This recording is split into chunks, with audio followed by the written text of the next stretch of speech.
Hello, everyone, and welcome today to a webinar on Ocean's Natural Capital Accounting. My name is Peter Christensen. I am a lead environmental specialist with the World Bank, and I am the team leader of the West Africa Coastal Areas Program. In today's webinar, we'll hear from a few people who are experts on the topic of ocean accounting. We'll first hear from Peter Cataniza. He's a coordinator here at the World Bank. He will say a few words about the community of practice and the working group on natural capital accounting, which has been established to advance sustainable development in Africa.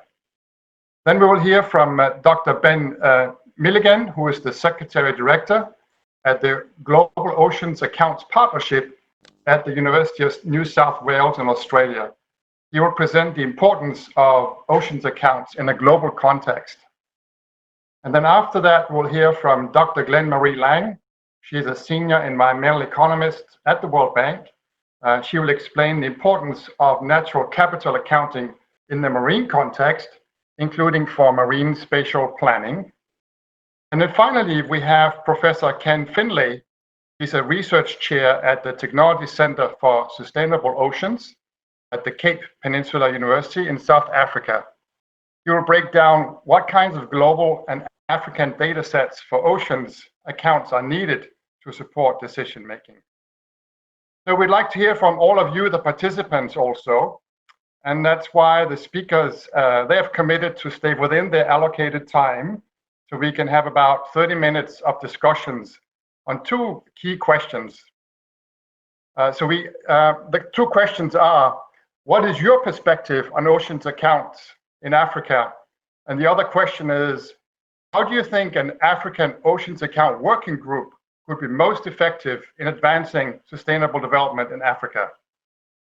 So along the presentations, to have participation from you, please type your questions in the chat window so we know what kind of thoughts you have. And when it comes to the discussion, we'll bring some of you out to speak. And of course, you can speak at any time during that discussion as well. We'll manage that. I wanted to let you know also that a recorded version of this webinar and presentations will be made available on the website.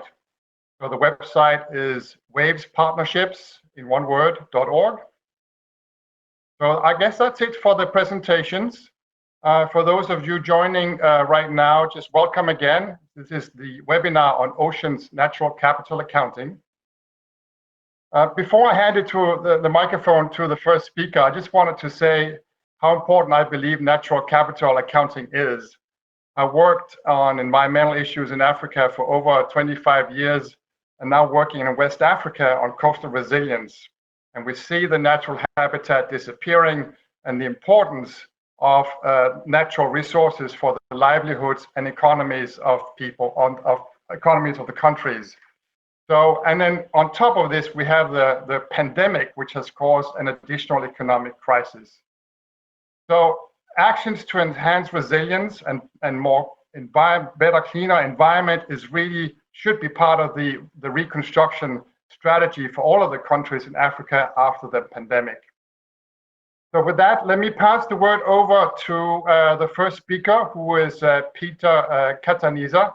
Please tell us about the community of practice in 5 minutes. Thanks. Thank you, Peter. Greetings to you all, and welcome to the Africa Natural Capital Accounting Community of Practice webinar on ocean account today. I am honored for those of you who are joining the Africa Community of Practice for the first time, it will be important for me to take you through quickly what is the Africa Community of Practice on NCA is intending to do, and how you can join and participate and contribute in one way or the other to the community of practice to take forward this important work for Africa. So a brief history on how it was developed and came into place following the first African Forum on Natural Capital Accounting held in Kampala, Uganda in November 2019, participants from 18 African countries expressed unanimous support for the creation of the Community of Practice on Natural Capital Accounting in Africa. Responding to this demand, institutions, specifically the World Bank, under the Global Program on Sustainability, the Gaborone Declaration for Sustainability in Africa, GDSA, the UN Statistics Division, the UN Economic Commission for Africa, and the UN Environment Program, and together with the support of the European Commission, committed to provide support to start this community of practice. So this year, in July, this month of July 1st, the Africa Natural Capital Accounting Community of Practice was launched at the African Forum on Green Economy, which had a theme of investing in natural capital for resilient Africa conference. So the Community of Practice is a regional learning and knowledge platform that brings together professions from governments, institutions, non-government organizations, academia, that are interested in or working on natural capital accounting in Africa. This community of practice will build momentum and mainstream natural capital accounting in statistical production and policy across Africa through capacity building, knowledge sharing between government institutions, non-government organizations, and academia. Dear members, today, this is an essential opportunity for unifying stakeholders around a shared ambition and in driving tangible commitments and actions to accelerate the uptake of natural capital accounting within Africa. The main goal and objective and purpose of this community of practice will be to support best practices by building capacity and momentum in Africa to mainstream natural capital accounting into statistical production and policy in all African countries. This will be achieved through a number of program actions and activities. The first one is networking and dialogue through annual forums and linking with other groups, joint communication and advocacy through mobilizing resources for the community of practice, case studies sharing on NCA in Africa, and advocating for NCA and use in regional policy. We'll all have programs related to peer-to-peer exchange, coaching, and mentoring. This will be done through South-South exchanges, joint trainings and workshops, linkages between national fora, committees, and workshops. And also we'll have activities related to collective learning and co-generation of knowledge, themed in working groups like this one on ocean accounting, peer review, building up knowledge platforms of resources in different languages. Just to bring this to the table, that in Africa, mostly the community of practice is expected to be engaged in more than one language, and we're looking at French, English, and Portuguese in relation to the languages which are used in most of African countries. So this will be also done through monthly webinar series like this one. This is the first one on Asian account as a working group. And we are expecting another one on policy and on ecosystem accounting. So members who are present today, it's important to mention that the membership for this community of practice in terms of governance, anyone with interest can join and can sign up online, as Peter mentioned, the website that people can join, and in any way possible they can contact me as the coordinator for the community of practice to allow them or to support them in terms of them joining the community of practice. So without taking much due, this can also be, it's very important to mention that this community of practice We'll hold regular meetings, and also it will lead to different members participating in different capacities. Let it be institutions, any institution which wants to join the community of practice can go on the website that Peter mentioned and fill the form which is there, and directly that form, once it is shared, it will come to me, and we will try to address that as soon as possible. So without taking much time, Peter, thank you all, and I welcome you all to this webinar on ocean accounting, and I wish you productive discussions. Thank you, Peter. Back to you. Thank you very much, Peter. And we will hear from Dr. Ben Milligan, who is the Secretary Director at the Global Oceans Accounts Partnership at the University of New South Wales in Australia. He will present the importance of oceans accounts in a global context.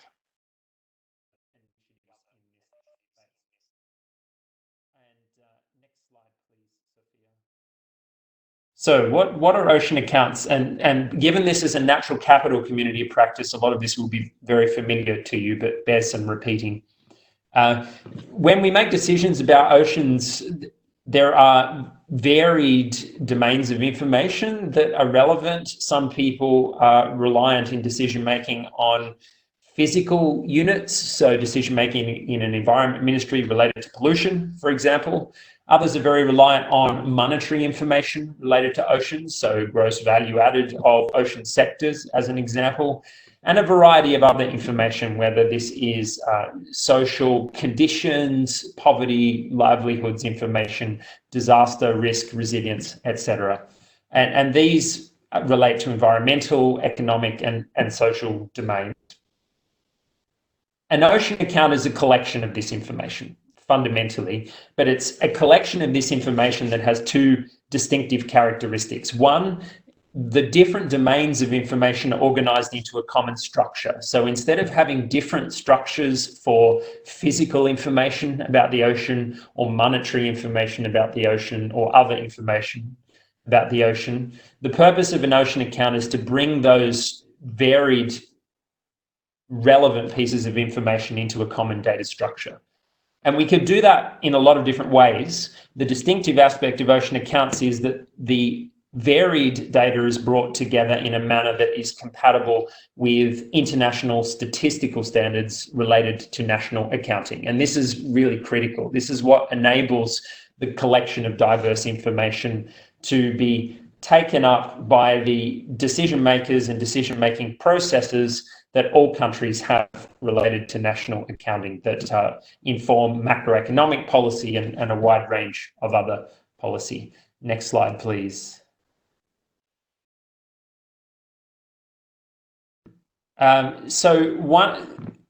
It's useful to illustrate ocean accounts by way of contrast. And so all countries in the world have some form of national accounting. And the vast majority of these national accounting systems are organized in terms of an international standard, the System of National Accounts, currently 2008 edition. And what this does is creates a hierarchy of information. At a fundamental level, we have lots of different kinds of economic data. Those are value added into macroeconomic statistics. Those statistics are organized into accounts that can be presented and verified and communicated quarterly or yearly in many countries. And then finally, we have headline indicators.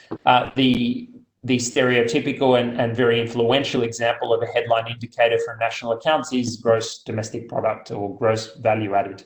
And this is really used as a benchmark for national performance on many issues, including the ocean economy. And next slide. Thanks. So what ocean accounts really aspire to do is rely on another set of international statistical standards, the System for Environmental Economic Accounting, designed to complement the System for National Accounts, to bring into this national accounting structure a vastly broader range of information. So that might be, I've just listed on the left-hand side some illustrative examples of physical, monetary, or other ocean information that we are trying through ocean accounts to enrich standard national accounting. Standard national accounting is very monetary in focus, and it's very well accepted that that has enormous limitations for decision making in the 21st century, particularly related to sustainability. And so ocean accounts are designed to provide a means to bring all this together so decision makers have a broader set of information available to them. Next slide. And some key questions that ocean accounts are designed to answer, and these very much come from the high-level panel blue paper commissioned by the 14 world leaders that comprise the panel. At that macro or high political level, there are three really critical questions that a sufficiently comprehensive ocean account can answer. One, and probably most importantly, what's the status of ocean wealth? What are the ocean assets that underpin development doing? Are they improving? Are they getting worse? And that includes produced assets like ports, and it includes non-produced assets using a standardized accounting terminology, but that includes the ecology that underpins ocean economies and livelihoods. So assets in this case includes coral reefs, mangroves, fish stocks, the conventional perspective of natural capital accounting. Ocean accounts are also designed to provide insights into how different groups of people are benefiting from the ocean and ocean economy. And in economic terms, this can be represented as income or welfare type indicators, but there's also a much broader range of indicators that are relevant here in the social domain. And then finally, ocean production, gross domestic product, is still very important. It's important to understanding how the economy is performing, but it's not the only measure. We need to be thinking about a much broader range of information. Next slide. Thanks. So what's driving interest in ocean accounts? The demand in policy context, in my personal view, is just really growing rapidly, and it is only started doing so in the last few years. And the demand is quite diverse. So some countries are interested in using ocean accounts to underpin national ocean-based development policies. So these are blue economy strategies or blue growth, ocean development. These are popping up all over the world, and interest in ocean accounts is growing in that context related to offshore development and how we measure progress of that development. There's also an interest in ocean accounting emerging to streamline international reporting and meet international commitments. So instead of having different systems to answer questions about the biodiversity reporting, climate change, the SDGs, there's a lot of duplication. Ocean accounts can form part of a solution to have an integrated reporting structure rather than different ones. And they're also directly called for, in broad terms, by key targets in the SDGs. SDG 15.9, about recognising values of the environment in decision-making, and SDG 17.19, about statistical capacity building and moving beyond gross domestic product. Other areas of interest, making better use of ocean science in economic decision-making. So ocean accounts are a means of getting ocean science out of environment ministries and into finance ministries. So they're really at the heart of decisions rather than at the margins. But fundamentally, the purpose is to establish a common set of facts about the ocean and the ocean economy instead of an extremely fragmented range of information that is really difficult to access in a way that underpins good decision making. Next slide, please. Some examples of countries around the world outside of the African context that are actively working on ocean accounts. In Europe, we have accounts emerging at a national level and also at the European Union level. The Asia Pacific region is incredibly active in this space. I've listed several countries there.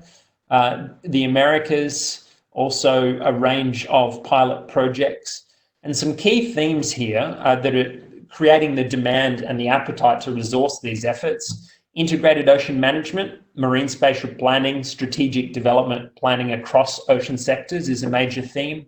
Improving environmental monitoring is another. and mainstream economic development planning for the ocean, just understanding how big ocean economies actually are, which a lot of countries don't do comprehensively yet. And more broadly, there's a huge range of ocean assessment activities that are underway related to marine spatial planning or environmental policy that provide a rich data foundation for ocean accounts, but they don't yet meet that standards criterion that I mentioned earlier. Next slide, please. Just a practical example from the Asia Pacific community of practice. Thailand has recently developed a pilot in partnership with the UN Economic and Social Commission for Asia and the Pacific, which brings together economic information about tourist sectors and environmental information, primarily coastal ecosystem and other information, in the Andaman Sea, which is a very popular tourist destination in Thailand and has a lot of pressure on the environment as a result. That pilot started in 2019, possibly 2018. I'm not very precise on the details there, but just recently there was a decision by the Thai government to expand that into a national program. So illustrative of how this is plugging into decision making about how to manage coastal development in a way that doesn't just look at tourism and doesn't just look at the environment, but looks at them as an integrated whole. Next slide, please. There are challenges. This is a new, as my colleague in the Global Ocean Accounts Partnership, Michael Bort, always says, there are no experts on ocean accounting. Overcoming fragmentation of data across different institutions is a major challenge for ocean accounting, and that's both within government and how do we get institutions outside of government, like universities, supplying information to government and to accounts. Improving ocean monitoring and assessment to create richer data sets for the accounts. Staff time and capacity is a major challenge, and making sure that countries are developing accounts in a very comparable way. This has emerged in a very bottom-up manner around the world, and there's a risk in that context that everyone approaches accounting a little bit differently. So given the current status of ocean accounts globally, partnerships are viewed as crucial for connecting the various initiatives, for building capacity and overcoming various challenges. And next slide, please. And that's really the driving rationale behind the Global Ocean Accounts Partnership, which is a member-based institution open to governments, it's open to international institutions, and also to non-government institutions, provided they're research intensive, like universities.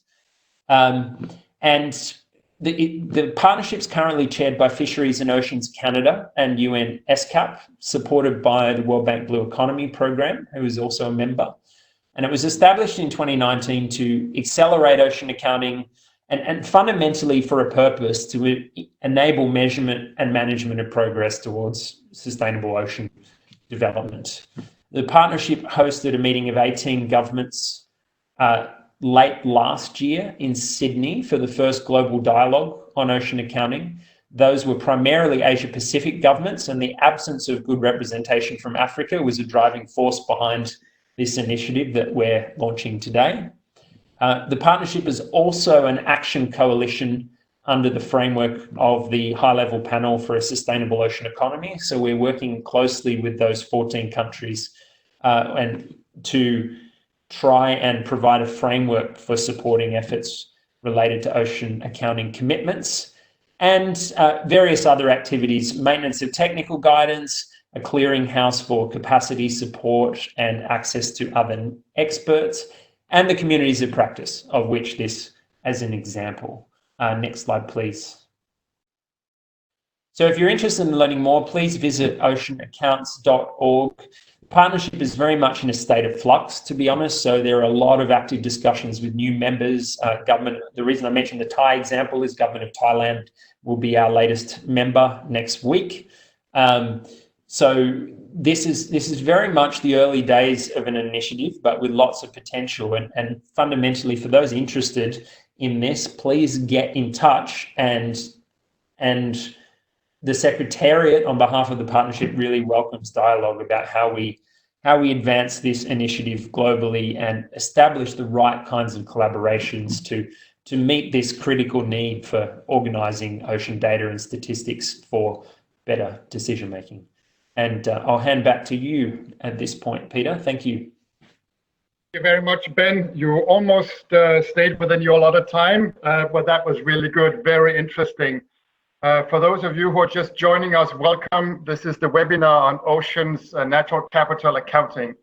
So we just heard from Ben Milligan. He talked about bringing these ocean data sets into a structure accounts, which most countries have anyway, so they can be used to benchmark performance and savings and all sorts of other good stuff, and hopefully to sustainability too. So now we'll hear from Dr. Glenn-Marie Lang. So Glenn-Marie, you are the Chief Technical Advisor on Natural Capital Accounting at the World Bank. So how does this work for policy setting? You have 10 minutes. Thank you. Okay, great. Thank you all for allowing me to speak. It's great to see so many people here and such interest. So I want to talk a little bit about how ocean accounting can be used managing a resilient blue economy, specifically looking at marine spatial planning. Next slide, please. Which has become a very important tool recently in managing for a blue economy. And of course, this is related to and builds on integrated coastal zone management as well. MSP typically, and so is the integrated coastal zone management, tends to emphasize the stakeholder engagement and biophysical sustainability, the institutions involved, and so on. But it tends to be weaker on the economic trade-offs and impacts and the interaction between the biophysical sustainability and socioeconomic characteristics. So the ocean accounts can actually really bring all this information together, as Ben was saying and Peter Cataniza was saying, and it's very useful both in the design stage of MSP, but also for guiding the implementation and for obtaining sustainable financing for implementation of MSPs. We know that MSPs, there have been many that have been done, but they've often fallen short when it comes to implementation, and financing has been a key aspect of this. So let's go to the next slide, and I'll walk through each one of these where ocean accounting can contribute. So in the design stage, it's very helpful for helping to identify and address the priorities of the oceanic sectors and ministries of finance. It can demonstrate, ocean accounts can demonstrate very clearly how the economy benefits from better management of blue natural capital, jobs that would be generated, income, and also things like fiscal benefits from avoided natural disasters by maintaining ecosystems like mangroves. This is the kind of thing that can have really strong resonance with ministries of finance for getting the financing that is needed. It can also be very useful for evaluating the trade-offs for options under marine spatial planning, and particularly looking at the distribution of benefits. When we're talking about development in the coastal and marine environment, not everyone will necessarily benefit equally, and not all may support the kinds of reforms and investments that might be necessary for a particular blue economy development path.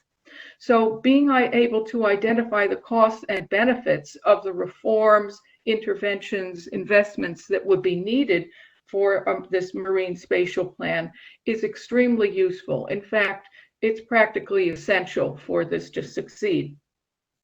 Key to marine spatial planning in many countries has been the private sector involvement and support.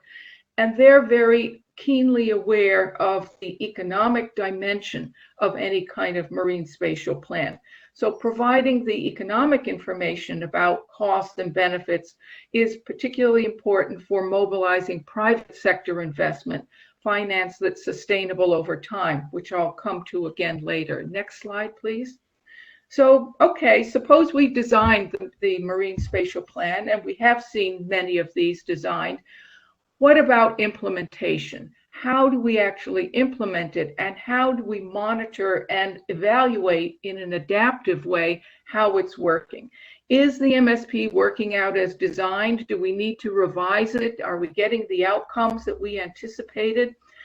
This kind of assessment is best done when you have a consistent and systematic framework for measuring socioeconomic dimensions, biophysical, etc., not just a one-off assessment.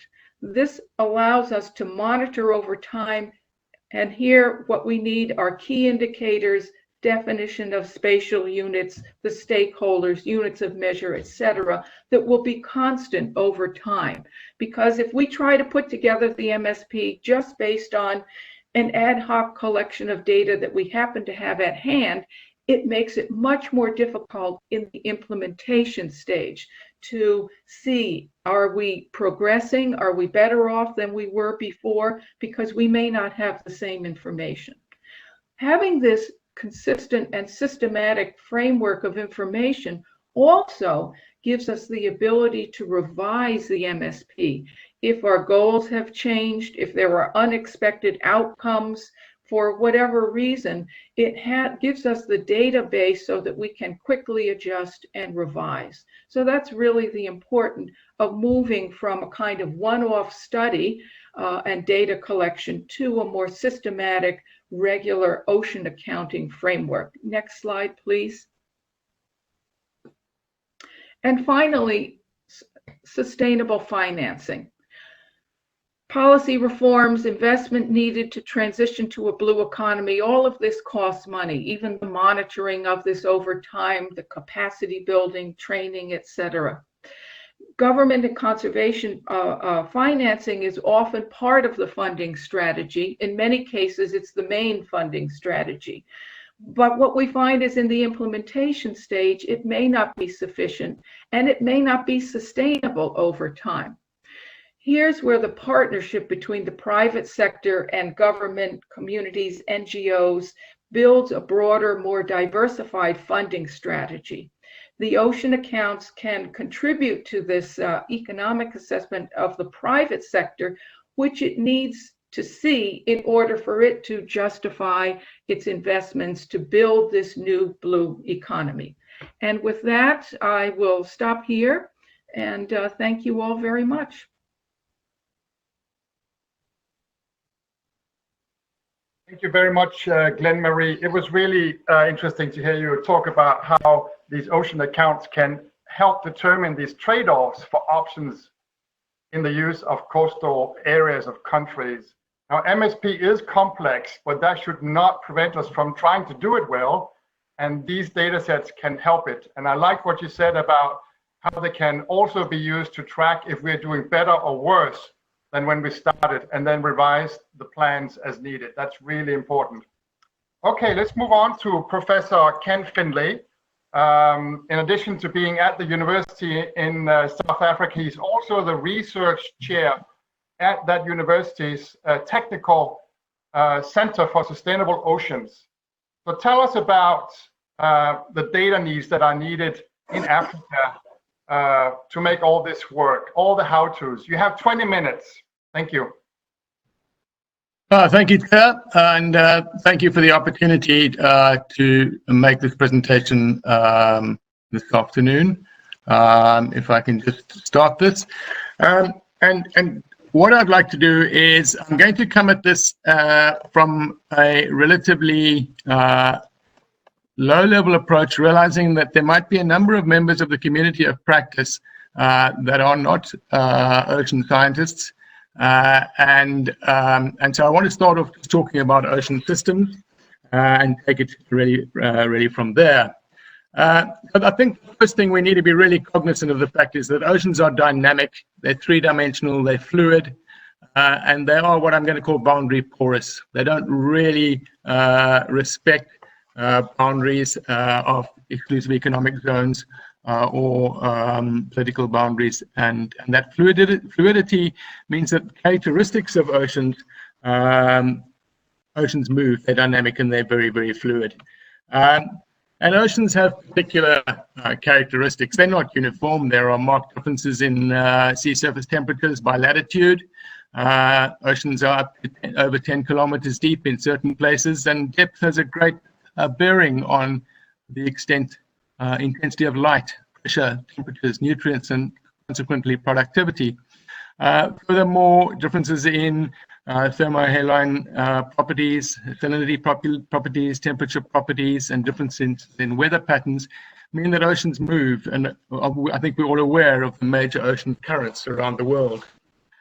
In these bottom quick videos here, I just want to point out that the movement of warm water by the Agulhas current on the east coast of South Africa and the cold upwelling of the Benguela current system on the west coast means that at the same latitude, we're dealing with very, very different ecosystems and consequently different ecosystem services and different goods and benefits that we would obtain from these two very different ocean systems.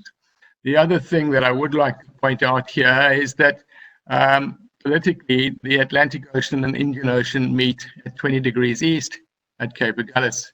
And we can just see from the central video here how that really isn't recognized by the ocean themselves. The transition of those water masses extends over a much broader range. And of course, this plays a part when we're trying to divide the ocean into basic spatial units with spatial management. What I would like to really put forward is that regardless of that, oceans are changing. There are massive sea changes. Oceans are changing due to natural and anthropogenic change. The way we measure and the way we do ocean sciences and analyses are changing hugely. The advancement of the fourth industrial revolution in ocean sciences means that robotics, remote sensing, and the volumes of data we're getting from the oceans are much larger, and we need to start looking at some of the aspects of big data and how we incorporate such large data sets into consistent and standardized really frameworks and manners. Probably most important here is that the human resource uses of the oceans are changing exponentially. There is a massive expansion in oceans economies around the world.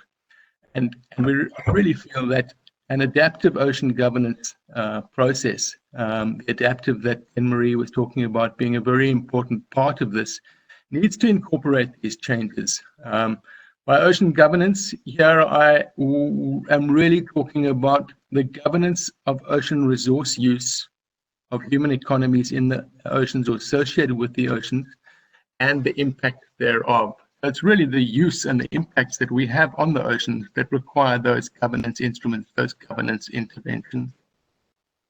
Just in the bottom of this slide, the great quote I use from Anthony Curtin in South Africa as governance as an informed decision-making process that allows trade-off for balance. The previous speakers have really, Anne-Marie, mentioned these trade-offs as part of the MSP process. And I want to go further just to discuss some of those trade-offs. But we as humans derive numerous goods and service benefits from the oceans, both as ecosystem services and abiotic services. Structure, function, and productivity of ecosystems allows us to have provisioning, regulatory, and cultural ecosystem services that are really dependent on ecosystem function. What I'm saying here is without an adequate fish ecosystem, the ecosystem services of a fishery are likely to decline. On the other hand, we've got abiotic services that really are the goods and services benefits that we get from the ocean that are not dependent on ecosystem function. That's not to say that the activities may not impact ecosystem function, but an example such as ocean mining is not dependent on functional ocean ecosystems. And these activities really give us our oceans economies, the production, consumption, accumulation of the oceans economies. And associated with those oceans economies, I think we are all cognizant of the fact that there are impacts, production and some consumption impact that feed back into the environment and may compromise the further flow of ecosystem services. what we're really looking at, what we're really needing here is novel blue economy approaches to ocean governance. Blue economy approaches that allow and account for both inclusivity and sustainability, as well as incorporating the non-market values of ocean resources. We've seen a massive increase in oceans economies and blue economies around the world. Nations and regions that turn to new opportunities in their inclusive economic zones to foster economic growth, to ensure food, energy, and even water security. And here, what I'd like to do, Chair, is I would just like to start talking about a subtle difference in what I'm referring to as an oceans economy or a blue economy. And blue economies have various definitions. In the lead up to the Rio +20 United Nations Conference on Sustainable Development, which really centered on green economies, the small island development states of the Pacific maintained that they didn't really have green economies, that their economies were really ocean-based, and therefore coined this term blue economies as a parallel for green economy processes, and to include central pillars of inclusivity, social equity, and sustainability. That said, the term blue economies are used in a wide range of areas, even as a synonym for oceans economy. But when I'm referring to blue economies here, I'd like people to take that I'm really talking about the central pillars of sustainability and inclusivity within these. There is a definite need, there's a need for a clear, inclusive definitions of these blue economy and oceans economy terms. So governance is really about trade-offs, and trade-offs inherently require valuation. And these valuations really nested across, I'm just trying to, across these valuations across nested economic domains that Ken was referring to previously. Historically, oceans economies have really been valued as gross value added additions of various sectors along value chains.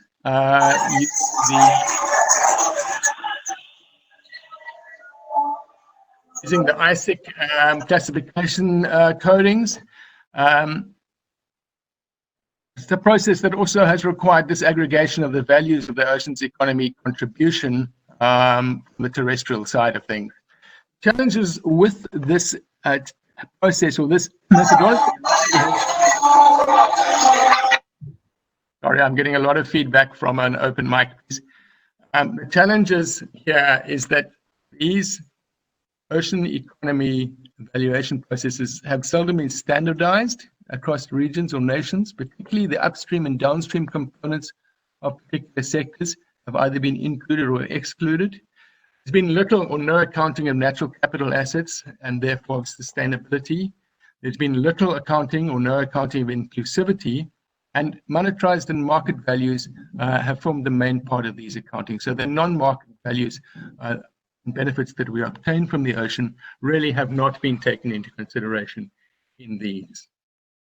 And this allows us to go forward with how do we go forward with a new process, a clean slate in how we value the goods and services and the benefits, the flows from assets, natural capital assets from the ocean in order to drive informed decision-making processes.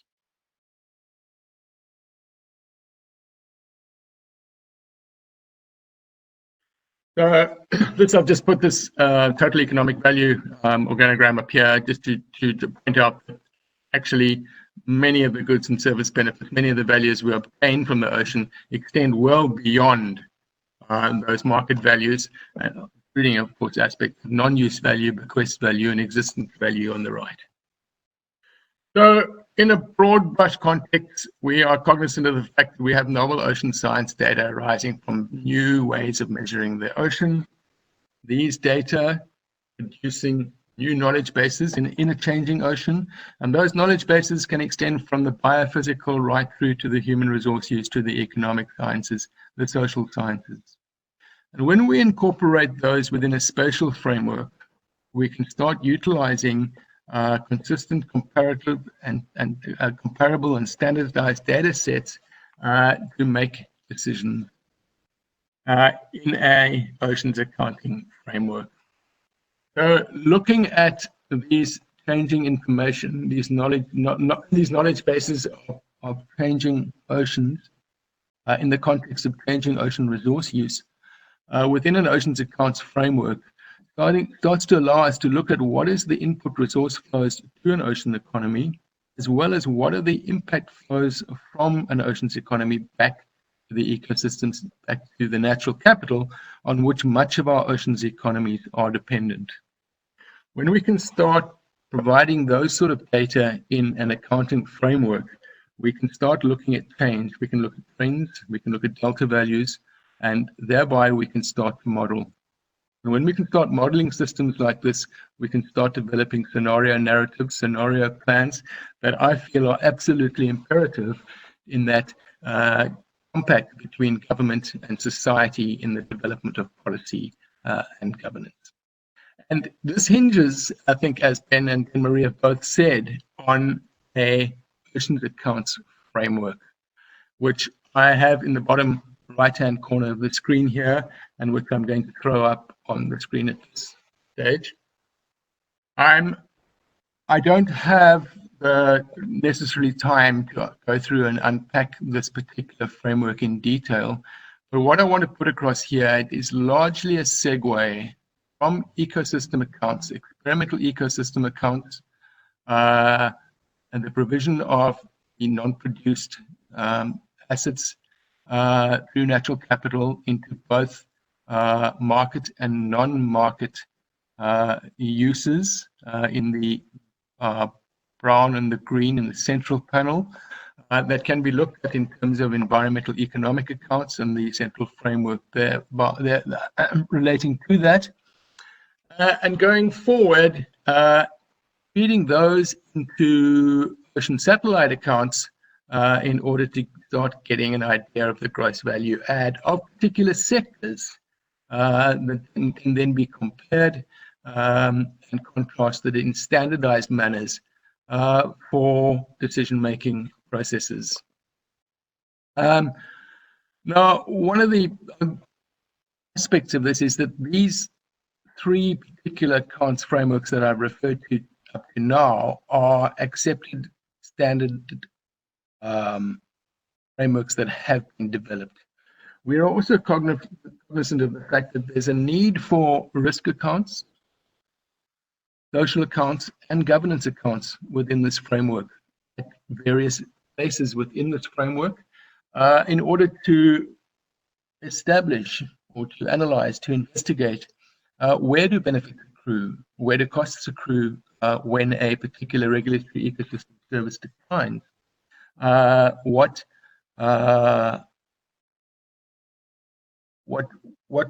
proportion of a particular population benefits from the ocean, and where, as I say, where do the costs accrue. So that's in terms of the social accounts. In terms of the risk accounts, we feel there's a need for looking at risk in terms of 5 main anthropogenic drivers of change in the oceans, being unsustainable extraction and unregulated illegal fisheries, pollution, climate change, ocean acidification, habitat modification, and the translocation of invasive aliens. But the risks associated with those in terms of the hazards, frequency of the hazards, the exposure of both human systems and ecological systems to those risks, and the associated resilience and vulnerabilities are also something which needs to be taken into consideration. And finally, there's a definite need to look at governance accounts in terms of what instruments are in place in order to manage these risks, to manage these processes, to manage these flows, which drive an oceans economy and which regulate an oceans economy, and also the efficacy thereof. governance accounts both in a government authority area as well as within corporate governance processes. So those particular areas in that previous figure can be divided up into 6 major accounting areas. And as Ben said in his introduction very nicely, is that drawing these together and integrating these together allows us to develop an idea of national ocean wealth that really looks at changes in ocean wealth, including the non-produced benefits and the associated ecosystem assets that provide those benefits, the ocean-related income and the welfare for different groups of people, as well as the costs of impacts to particular groups of people, and still very importantly, the ocean-based economic production that is still a very important metric.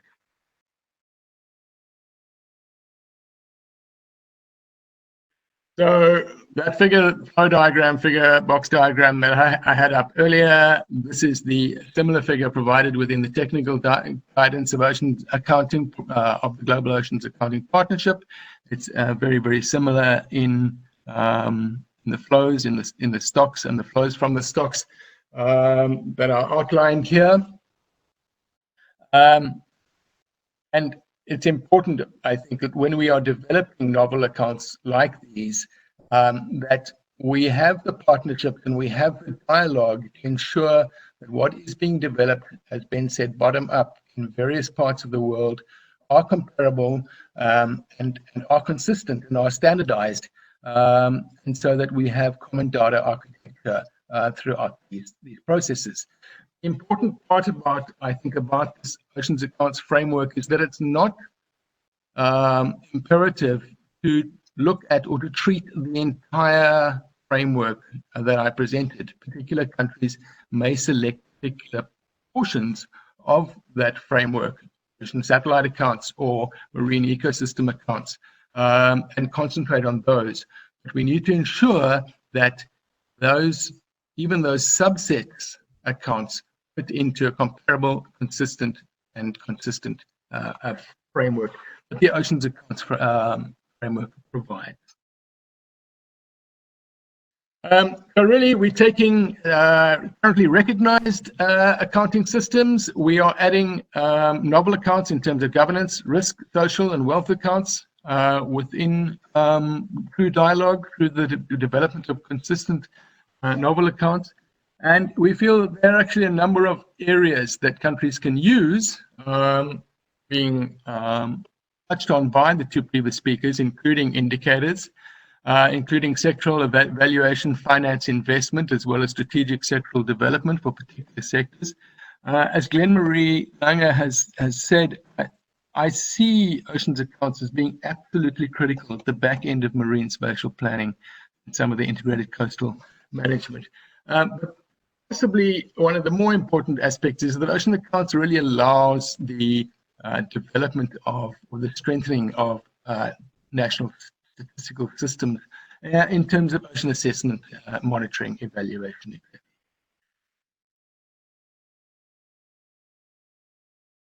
So why push for this in Africa? Some 70% of Africa's sovereign states are coastal, 38 of the 54. There's a coastline of Africa of some 30 to 40,000 kilometers, depending on which sources are used. The area occupied by African coastal states, exclusive economic zones, are enormous, and cover at least 6.5 million square kilometers of relatively accessible continental shelf. Now, quite often, when we put different sectors into that accessible space, one finds conflict that needs some spatial planning in order to unpack. Some 90% of Africa's imports and exports are conducted by sea, and fisheries play a huge role, both terrestrial, both inland and ocean fisheries, in the food and nutritional security of African people, and in providing income for African population. And I think it's important to briefly introduce a number of different continental or regional imperatives in blue economies that are being proposed within Africa, including the AU's Integrated African Maritime Integrated Maritime Strategy, initiatives under the United Nations Environmental Programme Regional Seas Groups, UNECA, who recently put out a handbook on Africa's blue economy, a policy handbook, role played by the Indian Ocean Rim Association, particularly in the Western Indian Ocean, and their recent release of a blue economy handbook.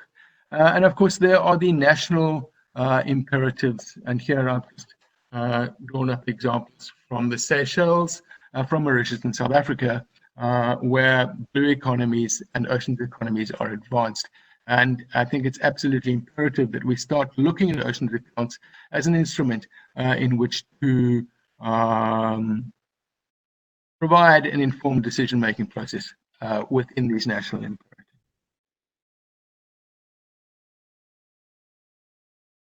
And you're almost done, right?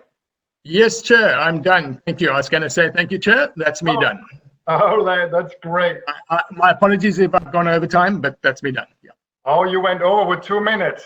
I will make a note of that. I'm sorry.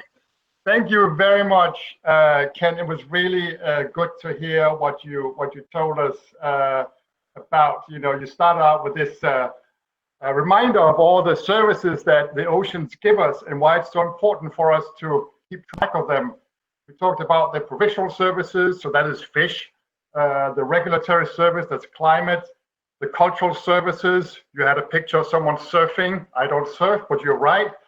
And then there's also the abiotic services. So this is extractives and transport.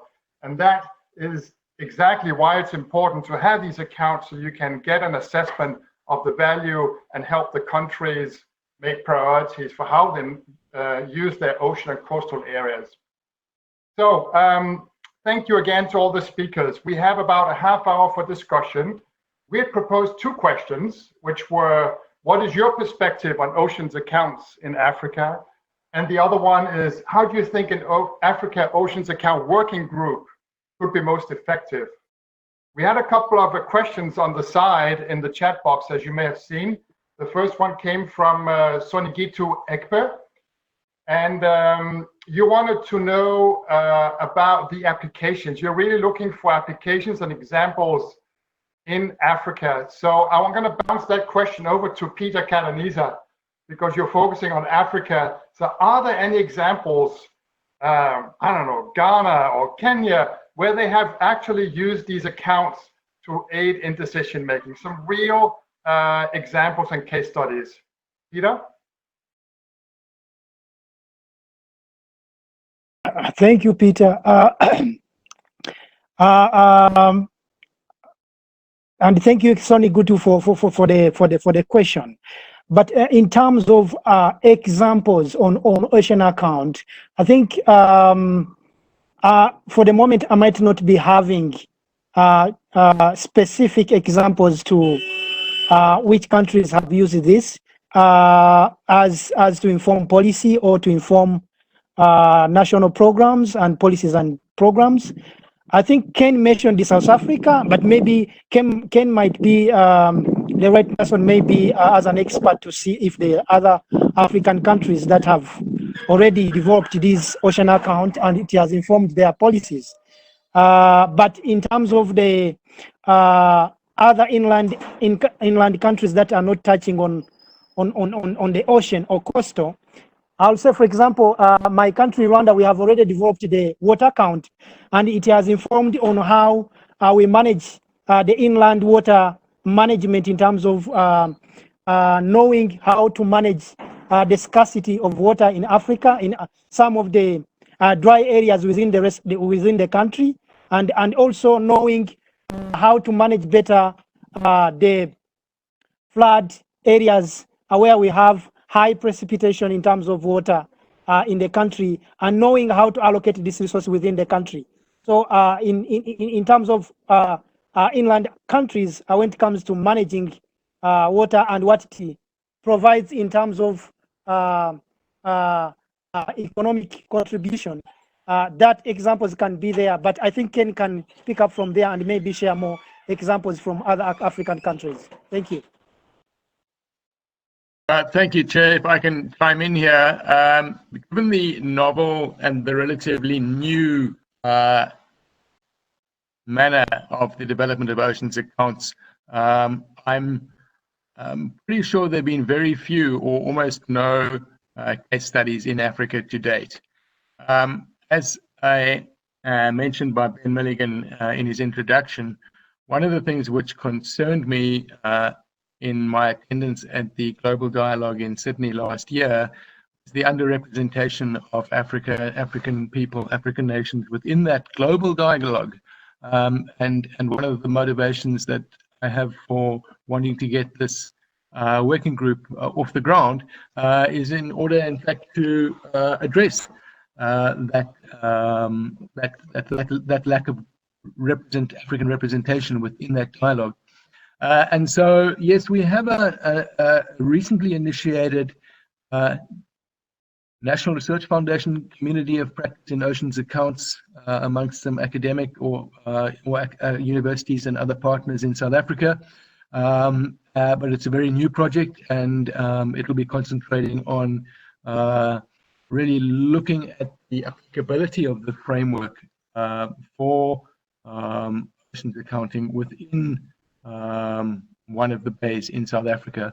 But I think Africa generally is, well, let's put it this way. I think the oceans accounts framework, as mentioned by Ben, has really been championed by ESCAP and the Asia Pacific, and so that they are fairly further ahead than African countries in the development of ocean accounts. Something that I certainly would like to start addressing. Thank you. For chipping in there, Ben.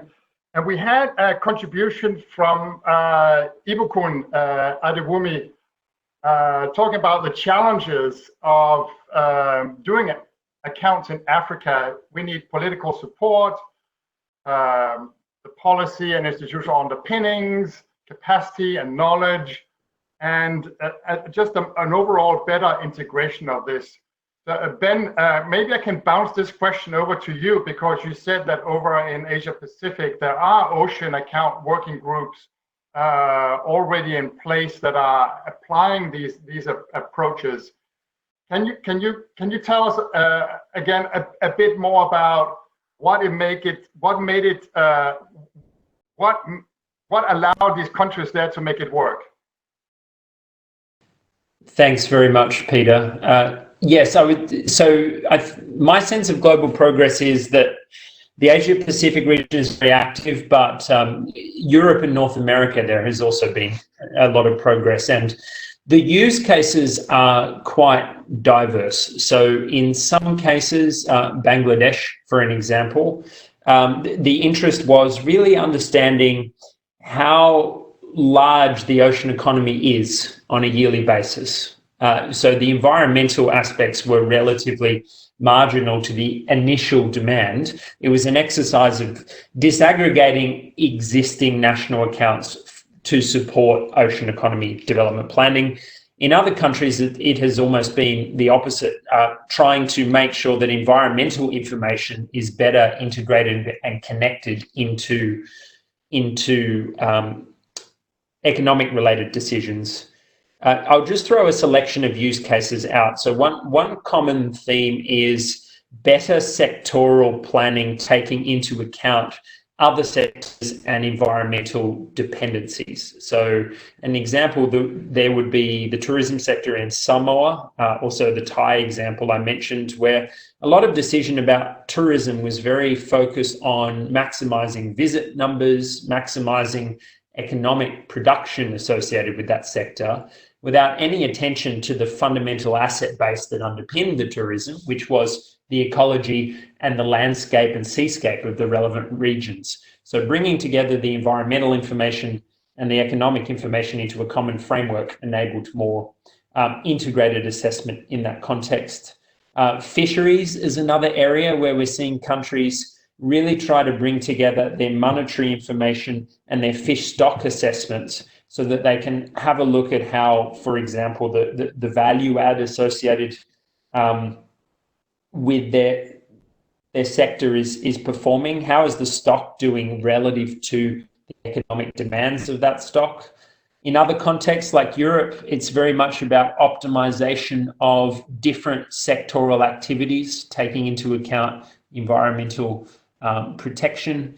In others, the international reporting dimension. Another example from Indonesia that comes to mind, which is being supported by World Bank colleagues, is having a look at how coastal ecosystems are supporting and underpinning a whole range of different economic sectors. So I guess I'd sum up all of that by saying that really a wide range of country priorities can be serviced by this, and the point is to establish an incremental system that will grow and enrich over time, rather than, as Ken said, trying to do everything at once. And the advantage is in an African context that there is a lot of data being generated that is relevant to accounts. The challenge is simply recasting that in a way that enables governments to make better use of it, rather than it being divided and hosted by many different agencies. Thanks. Thank you very much, Ben. I'm going to pass the word over to Ibukun because he's very active on the chat. There's a lot going on here. As is usual with Africans, you guys are on the forefront of development. So let me know, Ibukun, what else do you have to say?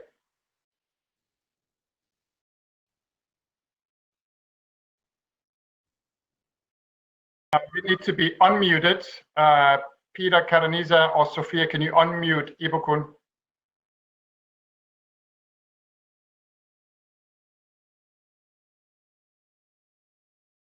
All right. It looks like there is an issue there.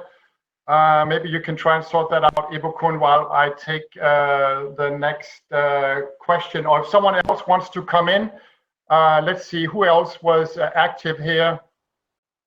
Sonny, do you want to come in? You were part of this discussion about the awareness.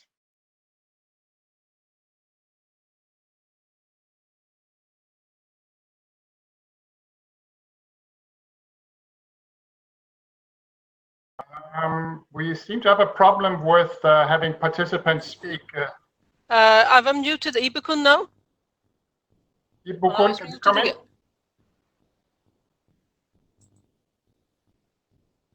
I think we are unmuting Ibukun. Ibukun is unmuting himself, and I unmute. All right. So keep off the mouse for a little while. Yeah. In the meantime, Sony, do you want to come in?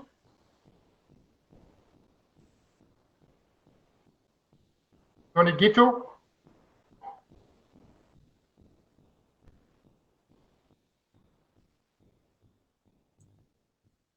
All right. In the meantime, I'll have Glenn Marie. I'll put you on the spot on the application because there was, again, some of the questions that related to what you were talking about the policy implications and the political support needed. Can you fill us in a little bit about? Yes. Oh, okay. Is that Ibukun? Glenn Marie, why don't you take over here for a little bit and tell us about your experiences with this political mobilizing. Thank you. I hope you can hear me all. We hear you. Hello.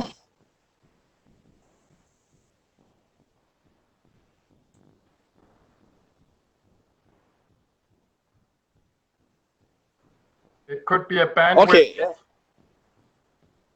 Yeah, thank you. I think basically while I was reflecting to Ibuku's concern, it's more important when our leaders are aware. Just take an example of the natural resource.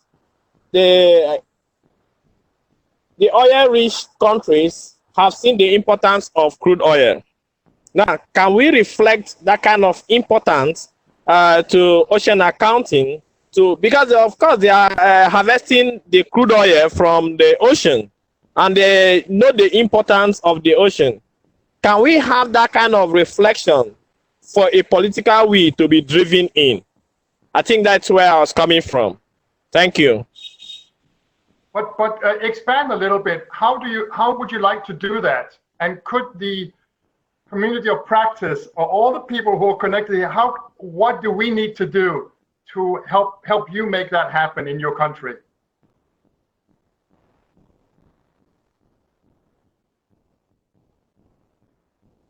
What we need to do basically is to engage more with the federal government, especially those saddled with within the Ministry of Environment. You know, we have national focal points, and these national focal points, they keep attending international meetings that the various countries have signed up to.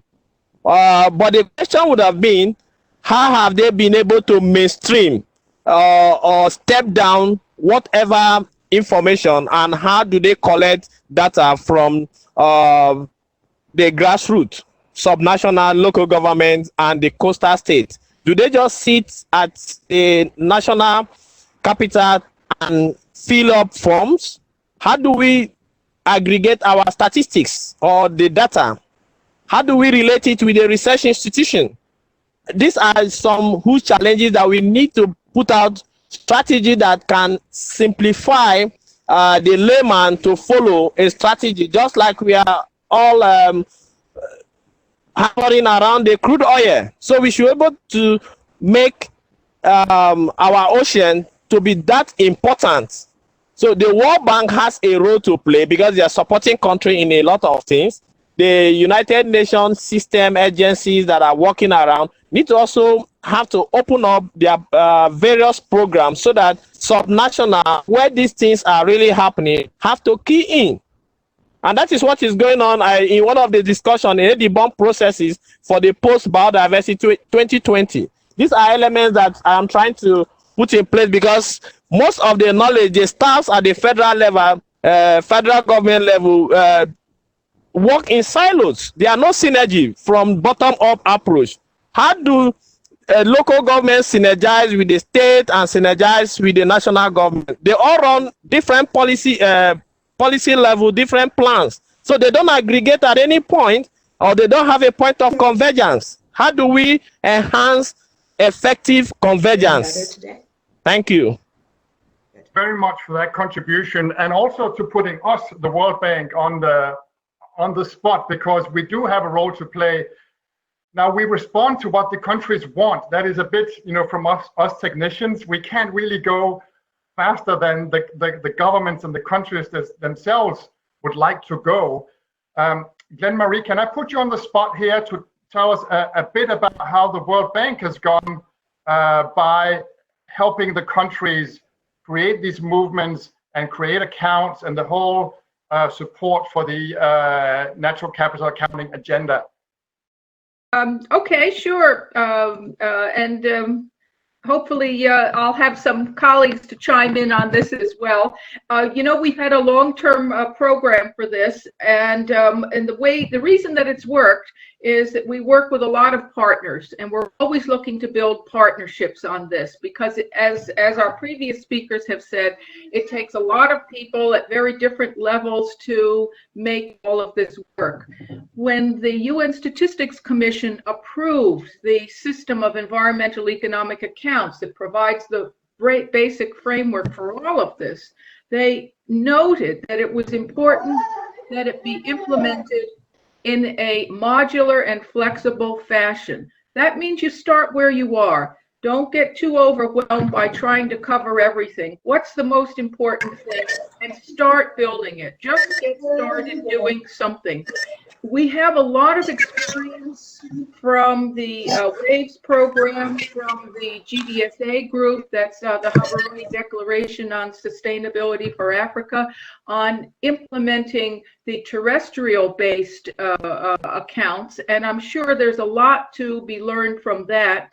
And maybe there's some cross-fertilization that could take place there to help guide how in particular countries they manage to get started, convince their government counterparts, convince other stakeholders, and actually implement this. So that would be my suggestion. Let's learn from what was done on the terrestrial side, because certainly it's a very similar set of issues.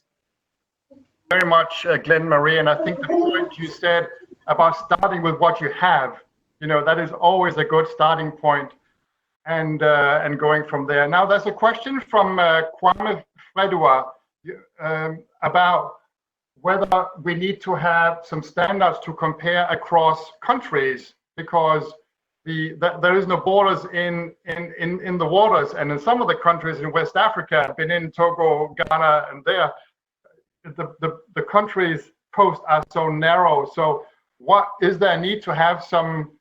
What are the systems needed to be able to compare and to collaborate across border, the whole regional integration issue? Who wants to take that one? Ken, is that a question for you?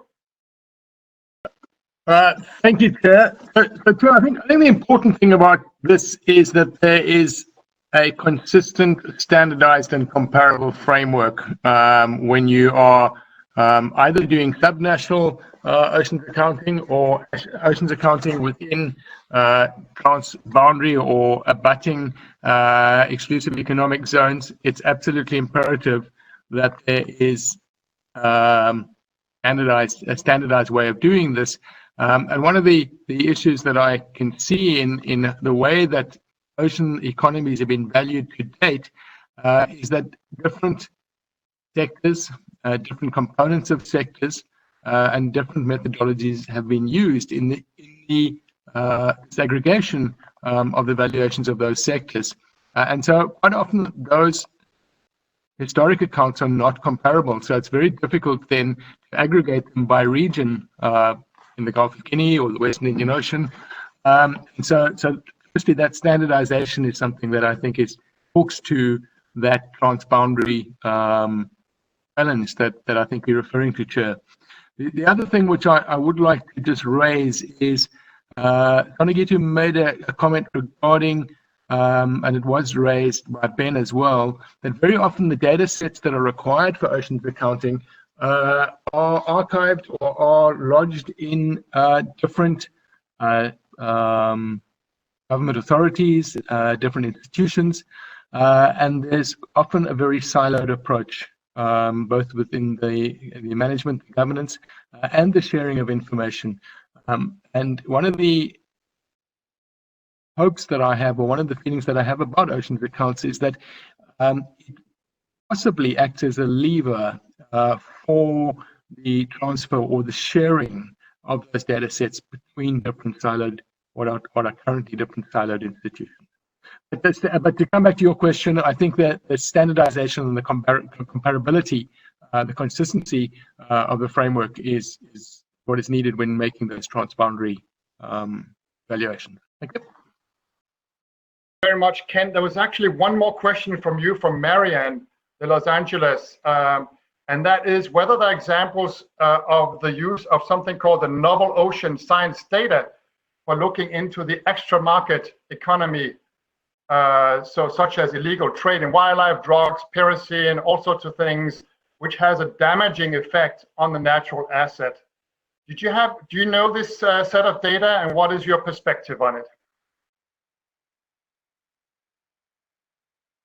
Chair, I think the important thing is how do we start incorporating domestic household economies, subsistence fisheries, as well as some of the how should I put it, possibly illegal activities that may be underpinning community economies in terms of poaching, etc., within these frameworks, because that is something that is not incorporated at the moment and needs to possibly be taken into consideration. It's something I think we need to unpack going into the future. I don't know if that addresses the question that was posed, but it is something I think we need to look at.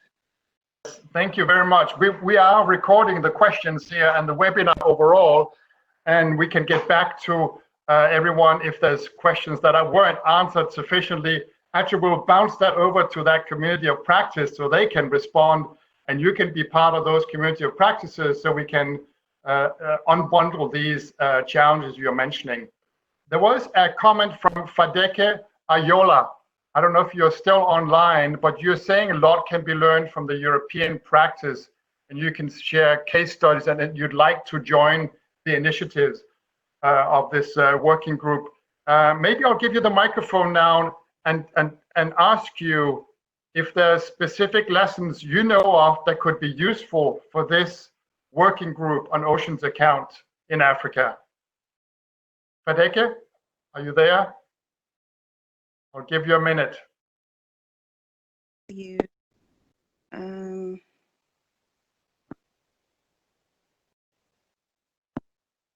Heard you a little bit. Hello? Go ahead. Oh, you can hear me. Can you hear me? Oh, Yes, go ahead. oh yes. There are many initiatives taking place within the. I'm part of the Association of Certified Accountants, and we have major work on integrated reporting.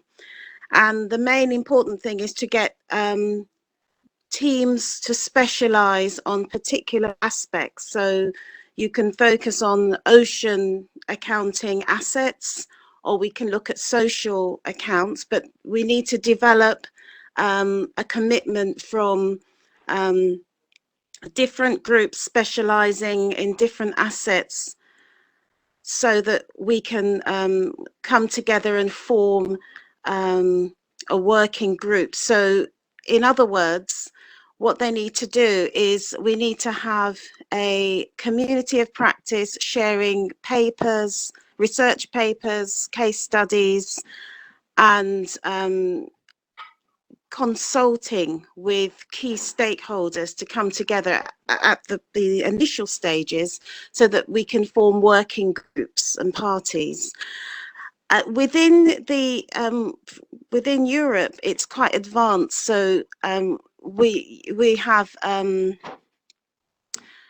accounting regulations to enforce practice, and we engage a lot with business. So in order to inform an integrated reporting practice, from what I can see and hear from this case study today, or what we've been discussing today, there's not enough awareness.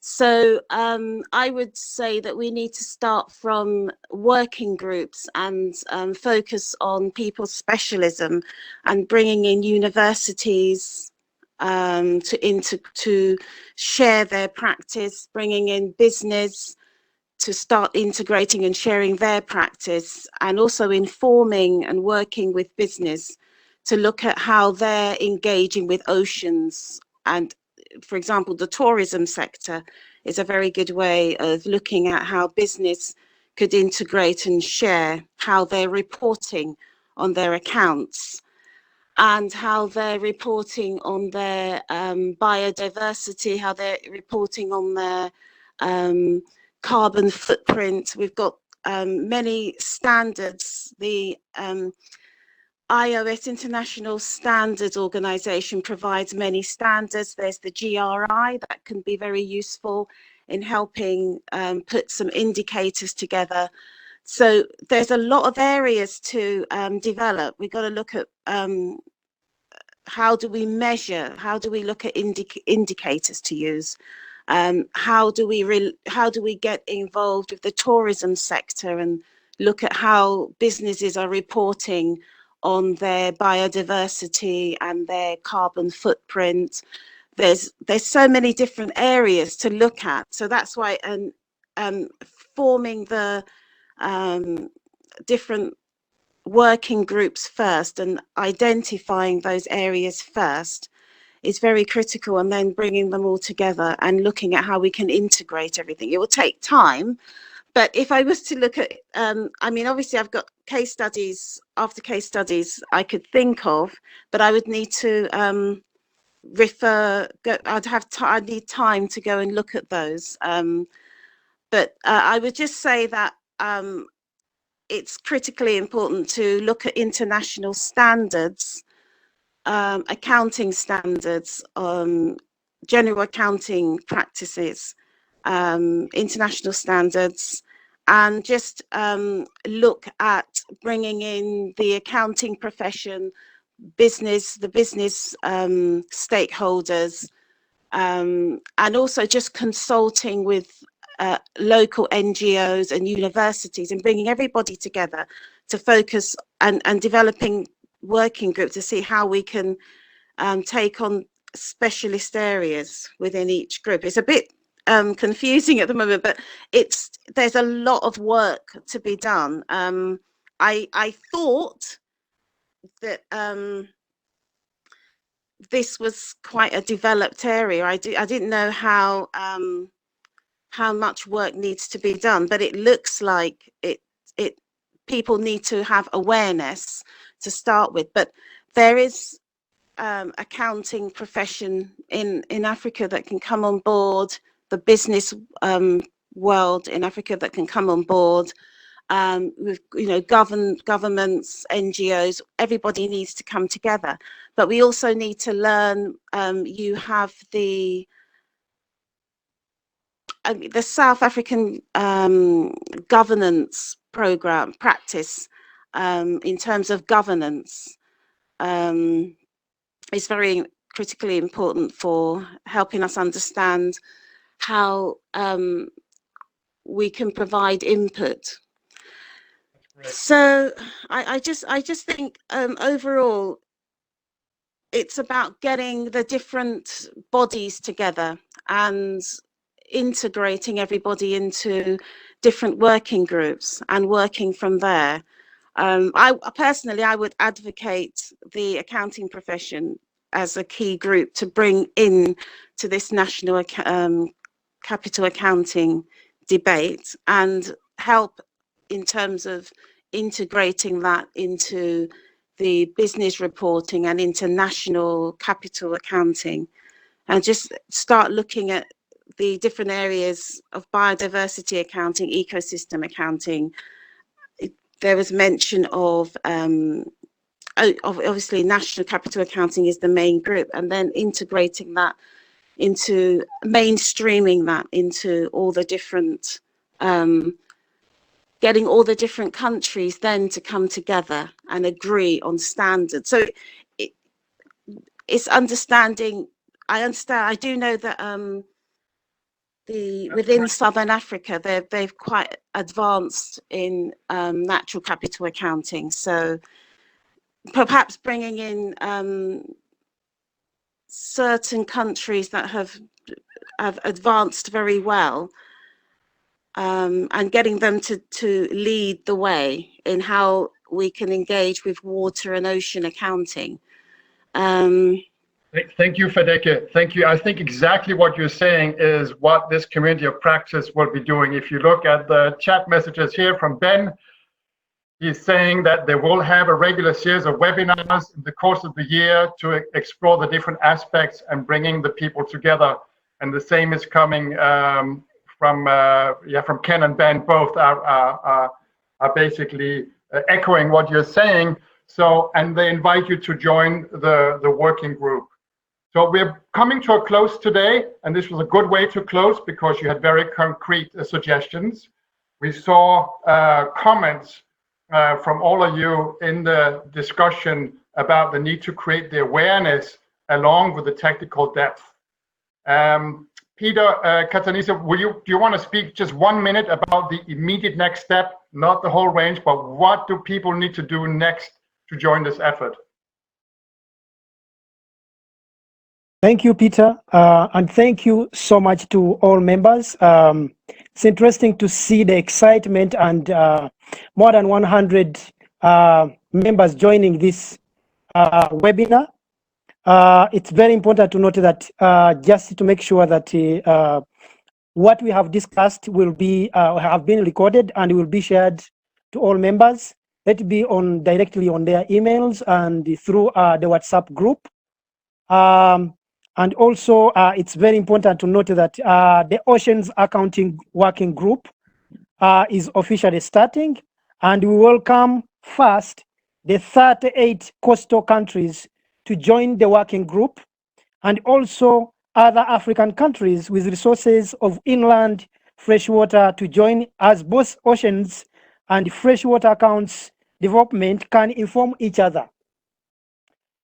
It's very also important to note that it's important that interested institutions and government institutions and ministries to indicate their interest to join the Ocean Accounting Working Group. We will be pleased that these countries can join the working group. It will be very important the way the working group is structured. We have institutions and government organizations joining the steering committee for each working group. And now it's open. Anyone who is listening, any institution or government institutions within Africa can indicate their interest through the website that we have shared. They can fill in the forms, and then we will contact them and see that they join the group. Thank you, Peter, and I wish all of you a nice day. Thank you very much, Peter. So the next step, the concrete next step, was for you to go to the website and sign up there. Thank you very much to all the speakers, Ben Milligan, Glenn Marie Lang, Ken Finlay, and of course to Peter Katanisa for your interventions today. And thank you to Sophia Alroth for having organized this as well, managing everything behind. And we look forward to doing all this work together for better ocean sustainability in Africa. Thank you very much. Bye. Bye. Thank you. Thank you very much, Peter.